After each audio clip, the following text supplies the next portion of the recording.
देखो बच्चों, आज का टॉपिक जो है वो है समविभव पृष्ठ। इसको समझ लेते हैं। समविभव पृष्ठ क्या होता है? बिल्कुल सरल सा टॉपिक है और एग्जाम में कई बार पूछा गया है। देखो हम समझते हैं बच्चों, जैसे हमारे पास एक ये बिंदु आवेश है, ये बिंदु आवेश है Q, ठीक है, प्लस का है ये प्लस Q आवेश है। अब हमको ये मालूम है कि कोई भी अगर बिंदु आवेश होगा तो उसके चारों तरफ एक विद्युत क्षेत्र फैल जाएगा कि नहीं? बिल्कुल फैल जाएगा, सभी को मालूम है। जैसे हम मान लेते हैं ये एक बिंदु आवेश है तो इसके चारों तरफ एक विद्युत क्षेत्र फैल जाएगा। उस विद्युत क्षेत्र को हम जिन रेखाओं से दिखाते हैं उन रेखाओं को हम वैद्युत बल रेखा कहते हैं। क्या कहते हैं बच्चों? वैद्युत बल रेखा। यहाँ पे समझना आप ध्यान से, ये एक बिंदु आवेश प्लस Q था, इसके कारण इसके चारों तरफ एक वैद्युत क्षेत्र फैल गया है। और जो ये वैद्युत क्षेत्र फैला है वास्तव में ये कैसा होता है कि ये चूँकि धनावेश है ना, तो धनावेश से जो वैद्युत बल रेखाएँ निकलती हैं ना, वो कैसे निकलती हैं? बाहर की ओर निकलती हैं। कैसे निकलती हैं बच्चों? बाहर की ओर, ऐसे निकलेंगे। ऐसे बताया था ना ये बात पहले चैप्टर में हमने आपको, ठीक है। तो बल रेखाएं ऐसे बाहर की ओर निकलेंगी, क्लियर। जबकि ऋण आवेश में जो विद्युत क्षेत्र फैलता है तो वहाँ पे जो बल रेखाएं निकलती हैं वो अंदर की ओर आती हैं। ये बात हमने आपको फर्स्ट चैप्टर में बता दी थी, क्लियर। अच्छा, और एक चीज़ समझते हैं। जैसे ही हमने ये धन आवेश रखा है तो इसके चारों तरफ एक विद्युत क्षेत्र फैल चुका है, और इस विद्युत क्षेत्र ये फैल तो गया, इसको दिखाने के लिए ये बल रेखाएँ खींची गई हैं। इन्हीं बल रेखाओं को, सॉरी, ये किसको दिखा रही हैं? विद्युत क्षेत्र को दिखा रही हैं। अब हम ये देखें बच्चों, अगर हम आपसे कह दें, बताइए यहाँ पे एक पॉइंट है, यहाँ पे ये Q से इतनी दूरी पर एक पॉइंट है, मान लेते हैं ये दूरी स्मॉल r है ना। यहाँ पे एक पॉइंट है और यहाँ पे विभव कितना होगा तो आसानी से तुम निकाल सकते हो कि नहीं? बिल्कुल निकाल लो। अगर ये r दूरी है भाई, ये r दूरी है, तो तुम यहाँ से निकाल सकते हो विभव कितना होता है। किसी बिंदु आवेश के कारण किसी बिंदु पर जो विद्युत विभव होता है वो कितना होता है, हमने आपको बताया था। वो होता है V बराबर 1/4 पाई एप्सिलॉन नॉट Q बटे R। बताया था कि नहीं? निकल आएगा। Q क्या है? ये वाला आवेश है, तो इस बिंदु के कारण, इस बिंदु आवेश के कारण यहाँ पे जो विभव है वो इतना होगा, क्लियर। मान लेते हैं ये जो पॉइंट है हमारा वो A है। क्या है? A। अब हम क्या समझते हैं, देखो मान लिया जो ये A बिंदु है, यहाँ से एक प्रकार रखो इसे बढ़िया सा, और ऐसे करके यूं ऐसे एक वृत्त खींच दो, ठीक। इसके चारों तरफ एक घेरा खींच दो। तो ऐसे अगर हम खींचेंगे ऐसे, तो इस तरीके से एक वृत्त खींच जाएगा, घेरा खींच जाएगा कि नहीं? क्लियर। इस तरीके से बन जाएगा, है ना। अब देखो ये जब घेरा बन गया तो अब यहाँ पे ध्यान से आप बात समझोगे। एक ये वाला पॉइंट था A, मान लेते हैं ये पॉइंट कौन सा है? A। यहाँ पे विभव कितना है बच्चों? तो बता दिया, V बराबर 1/4 पाई एप्सिलॉन नॉट Q/R। ये हम निकाल चुके हैं, ये हम पहले आपको बता चुके हैं, ठीक है। किसी बिंदु आवेश के कारण किसी बिंदु पर विद्युत विभव कितना होता है तो इतना होता है। अब हम यहाँ से अगर चलें इस पॉइंट पे पहुँच जाए, कहते भैया हमको यहाँ नहीं, हमें यहाँ बताओ विभव कितना होगा। तो भैया हम ये B पॉइंट है, पूछ लेंगे बताओ यहाँ पे विभव कितना होगा। फिर हम कहते हैं ना हमें यहाँ भी ना बताओ, हमें यहाँ भी बताओ कितना है। ये C पॉइंट है, यहाँ बताओ विभव कितना है। फिर हम कहते हैं यहाँ नहीं, यहाँ भी बताओ। ये 4 पॉइंट हमने ले लिए। D पॉइंट आपसे पूछ दिया जाए इन चारों पॉइंटों पे विभव कितना होगा, तो आप बता सकते हो क्या? बिल्कुल बता सकते हो भाई। देख रहे हो ना, ये एक वृत्त है, वृत्त, और वृत्त की त्रिज्या ये R है, यहाँ भी R है, यहाँ भी R है, यहाँ भी R है। जब दूरी सेम है तो विभव भी सेम होगा। तो मतलब ये हुआ कि जितना विभव यहाँ पे है, देखो बच्चों, जितना विभव यहाँ पे है उतना ही विभव यहाँ पे भी होगा। मान लेते हैं ये 1/4 पाई एप्सिलॉन नॉट को हम K मान लें तो ये आ जाएगा KQ/R। यहाँ पे भी देखो इतना ही होगा, यहाँ पे भी V बराबर KQ/R। यहाँ पे भी इतना होगा, V बराबर 1/KQ/R। ये ना सोचना ये K कहाँ से आ गया, हमने इसकी जगह क्या रख दिया? 1/4 पाई एप्सिलॉन नॉट की जगह, ठीक है। आप K की जगह उठा के उसको भी रख सकते हो।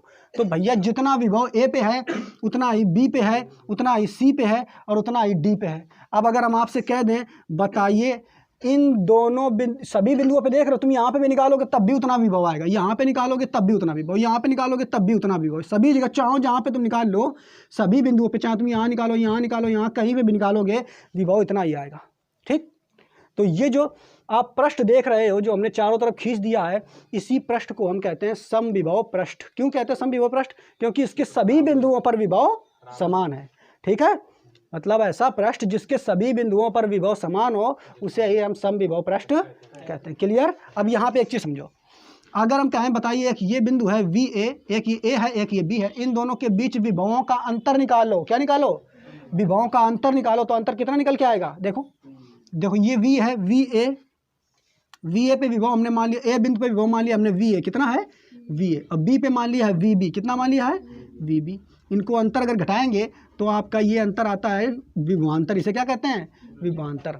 दो बिंदुओं के बीच विभवों के अंतर को हम क्या कहते हैं बच्चों? विभवांतर। अगर हम ए और बी के बीच विभव का अंतर निकालें तो कितना निकल के आएगा? 0 निकल के आएगा। भाई देखो इसको रखोगे तो ये वी ए कितना है? वो भी तुम्हारा इतना है, के Q upon R, minus V B देखो इतना है, के क्यू अपॉन आर, और डेल्टा वी। तो ये कट जाएगा, बराबर डेल्टा वी बराबर कितना आ गया? 0। समझ पा रहे हो कि नहीं? पहला चीज़ हमें समझिए समविभव पृष्ठ क्या होता है। किसी विद्युत क्षेत्र में, ये विद्युत क्षेत्र था ना, किसी विद्युत क्षेत्र में स्थित वह पृष्ठ जिसके प्रत्येक बिंदु पर विभव समान हो उसे हम समविभव पृष्ठ कहते हैं। सम माने होता है समान, विभव माने होता है विभव। यानी ऐसा पृष्ठ जिसके प्रत्येक बिंदु पे चाहो जहाँ तुम निकालो विभव अगर समान है तो उसे हम समविभव पृष्ठ कहते हैं। समविभव पृष्ठ पर दो बिंदुओं के बीच, अगर दो बिंदुओं के बीच विभव का अंतर तुम निकालोगे, मान लेते हैं यहाँ विभव है वी ए, यहाँ विभव है वी बी, और दोनों को अगर घटाओगे तो उसे हम कहते हैं विभवांतर। तो समविभव पृष्ठ पर अगर दो बिंदुओं के बीच विभवांतर निकालते हो तो कितना निकल के आता है? 0। समझ पा रहे हो कि नहीं? अच्छा एक चीज़ और देखो, अब दोनों बिंदुओं के बीच विभवांतर है भैया कितना? 0। अगर विभवांतर है 0 तो अगर कोई एक आवेश हम ले लें यहाँ पे, समझना बच्चों, अगर हम कोई एक आवेश मान लेते हैं, ये एक आवेश ले लेते हैं दूसरा Q0, ये परीक्षण आवेश है। अब इसको हम A से B तक अगर ले जाएं, समझना ध्यान से, इसको अगर A से B तक हम ले जाएं तो हमको बिल्कुल कार्य नहीं करना पड़ेगा। कह दो कैसे? इसको देख लेते हैं कैसे। तो कार्य बराबर देखो क्या होता है, हमने आपको बताया था विभव की परिभाषा में, विभव की परिभाषा क्या होती है? V बराबर W अपॉन Q0। क्या होता है? V बराबर W अपॉन Q0 होता है ना विभव की परिभाषा। अब तुम्हें कार्य निकालना है तो कार्य निकालो भैया। तो ये निकालोगे W बराबर V इंटू Q0। अब देखो यहाँ से यहाँ तक के बीच जो विभवांतर है वो कितना है? 0 है। तो W बराबर निकालोगे तो ये V का मान आ जाएगा 0, और गुणा कर दोगे Q0 तो W बराबर आ जाएगा 0। आ जाए कि नहीं? तो इसका मतलब ये हुआ कि समविभव पृष्ठ पर अगर तुम किसी आवेश को एक बिंदु से दूसरे बिंदु तक ले जा रहे हो तो तुम्हें ले जाने में बिल्कुल कार्य ही नहीं करना पड़ेगा। क्या नहीं करना पड़ेगा? ठीक समझ पाए? तो पहली बात हमने बताई कि समविभव पृष्ठ पर प्रत्येक बिंदु पर विभव समान होता है। दूसरा, समविभव पृष्ठ पर दो बिंदुओं के बीच विभवांतर 0 होता है। तीसरा, समविभव पृष्ठ पर किसी आवेश को एक बिंदु से दूसरे बिंदु तक ले जाने में, या तुम पूरा चक्कर लगाओ इसको, ऐसे घुमा दो, तब भी तुम्हें कार्य नहीं करना पड़ेगा। लेकिन वैसे अगर करते, अगर समविभव पृष्ठ ना होता तो कार्य बहुत करना पड़ता। समझ पा रहे हो कि नहीं? अगर ये समविभव पृष्ठ ना होता तो कार्य करना पड़ता। और देखो और क्या, एक पॉइंट और बता दें, एक चीज देखो, समविभव जो पृष्ठ होता है, समविभव पृष्ठ जो होता है उसमें जो विद्युत क्षेत्र रेखाएं होती हैं, विद्युत बल रेखाएं होती हैं, ये देख रहे हैं विद्युत बल रेखाएं, ये क्या है? विद्युत बल रेखाएं। तो विद्युत बल रेखाएं जो होती हैं वो पृष्ठ के लंबवत होती हैं। कैसी होती हैं? पृष्ठ के लंबवत। लंबवत का मतलब समझना आप, जैसे मान लो देखो ये तुम्हारी विद्युत बल रेखा है, ये ऐसे जा रही ना, ऐसे जा रही। अब अगर ऐसे सामने कोई पृष्ठ रखा हुआ है तो मतलब 90 अंश का कोण बनाएगा कि नहीं, बताओ? तो यहाँ पे भी बिल्कुल यही कंडीशन होती है कि ये जो बल रेखाएं हैं ये इस पृष्ठ के 90 अंश पर होती है। कह दो कैसे, इसको समझ लेते हैं। जैसे मान लो एक बड़ा सा गेंद है, फुटबॉल है, उस फुटबॉल के अंदर बीच में, कल्पना करो आप, बीच में एक पॉइंट है, उससे बल रेखाएं से निकल रही हैं। तो ऐसे अगर तुम देखोगे तो वो दीवार ही तो दिखाई देगी। तो बल रेखाएं जो ये निकल रही हैं ये भी बिल्कुल इसके साथ 90 अंश का कोण बना रही होती हैं। कितने अंश का? 90 अंश का। ये बिल्कुल इसी तरीके से है, जैसे मान लो ये बल रेखा, ये मान लो आपका ये क्या है, एक पृष्ठ है, समविभव पृष्ठ है, और ये बल रेखा निकल रही, देखो ये बल रेखा ऐसे निकल रही है इस तरीके से, ऐसे मान लो ऐसे, ठीक है, ऐसे बल रेखा निकल रही है। ये बल रेखा तो ये तुम्हारा इस दिशा में है और ये तुम्हारा बल रेखा इस दिशा में, तो 90 अंश हुआ कि नहीं? तो जो समविभव पृष्ठ पर जो बल रेखाएं निकलती हैं ये समविभव पृष्ठ के कैसे होती हैं? लंबवत होती हैं। कैसी होती हैं? लंबवत। 3 पॉइंट हो गए। अब इनको हम पढ़ लेते हैं, जो पॉइंट बचेगा उसको देख लेते हैं। क्या लिखा है देखो, किसी विद्युत क्षेत्र में खींचा गया वह पृष्ठ जिस पर स्थित सभी बिंदुओं पर विभव समान हो उस पृष्ठ को समविभव पृष्ठ कहते हैं। बिल्कुल सरल है भाई, ऐसा पृष्ठ जिस पर विभव समान हो समविभव पृष्ठ कहलाता है। आगे, समविभव पृष्ठ पर स्थित बिंदुओं के बीच विभवांतर 0 होता है। ये बात बता चुके हैं, समविभव पृष्ठ पर स्थित बिंदुओं के बीच विभवांतर 0 होता है। आगे, किसी समविभव पृष्ठ पर एक बिंदु से दूसरे बिंदु तक, समझना, किसी समविभव पृष्ठ पर एक बिंदु से दूसरे बिंदु तक किसी आवेश को ले जाने में किया गया कार्य शून्य होता है। बताया भी कि नहीं, किसी आवेश को यहाँ से यहाँ तक, यहाँ से यहाँ तक घुमाओगे तो ले जाने में किया गया कार्य कितना होता है? 0। कैसे? अभी आपको सिद्ध करके बताया हमने। V बराबर W/Q0 होता है। W बराबर निकालोगे V × Q0 और V वहाँ तक चूँकि 0 है तो 0 रख देंगे तो W आ जाएगा 0। समझ पा रहे कि नहीं? आगे सुनो, होता अर्थात एक बिंदु से दूसरे बिंदु तक आवेश ले जाने में कोई कार्य हमें नहीं करना पड़ता।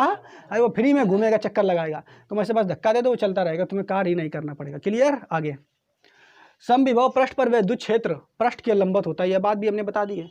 जो समविभव पृष्ठ है ये, इस पर जो विद्युत क्षेत्र बल रेखाएं जो हैं ये दिखाएंगे ना, ये कैसी हैं? इस पृष्ठ के लंबवत होती है। कैसी होती हैं? पृष्ठ के लंबवत। आगे एक ही बिंदु के चारों ओर एक से अधिक समविभव पृष्ठ खींचे जा सकते हैं। ये समझना, ये पॉइंट अभी समझाएंगे आपको। एक ही बिंदु के चारों ओर एक से अधिक समविभव पृष्ठ खींचे जा सकते हैं, परंतु इन सभी पृष्ठों का विभव अलग अलग होगा। ये समझो, जैसे ये तुम्हारा देख रहे हो ना बच्चों, एक समविभव पृष्ठ ये पहले हमने खींच दिया है ना, अब एक और खींचते हैं। अगर मान लो इसके अंदर खींच देना है, बाहर नहीं खींचेंगे, अंदर खींच देते हैं। मान लेते हैं एक समविभव पृष्ठ हम यहाँ से खींच दें, इन बिंदुओं को समझा के। देखो इतनी त्रिज्या पहले हमने इतनी ली थी, अब त्रिज्या थोड़ी कम कर दें, यहाँ पे ले लें। देखो इतनी त्रिज्या ले लें, इतनी त्रिज्या यहाँ से ले लें और यहाँ पे एक समविभव पृष्ठ खींच दें। कैसे? इतनी मान लो चाप लेकर कैसे वृत्त खींच दें। देखो इधर, तो जब खींचेंगे यहाँ पे देखो तो ऐसा वृत्त आपका बनेगा।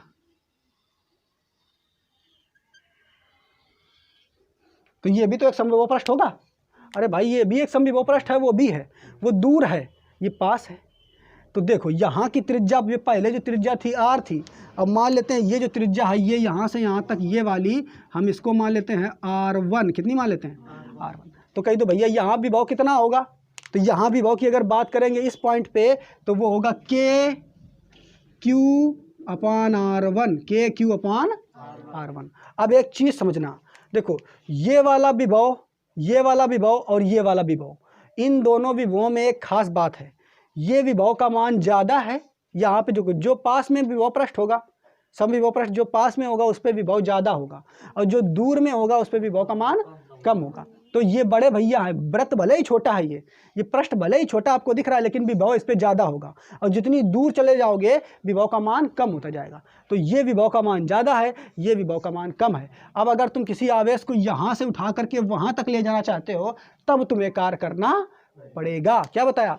किसी आवेश को एक समविभव पृष्ठ से दूसरे समविभव पृष्ठ पर अगर ले जा रहे हो तो तुम्हें कार्य करना पड़ता है, जबकि अगर इसी में तुम घुमाओगे इसी में तो कार्य नहीं करना पड़ेगा। वही बात है इसमें लिखी, देखो एक ही बिंदु के चारों ओर एक से अधिक समविभव पृष्ठ खींचे जा सकते हैं, परंतु इन सभी पृष्ठों का विभव अलग अलग होगा। मतलब क्या बताए? ये किसी बिंदु आवेश के चारों तरफ एक से अधिक समविभव पृष्ठ खींचो, चाहे जितने मना उतने खींच दो, लेकिन सभी का विभव कैसा होगा?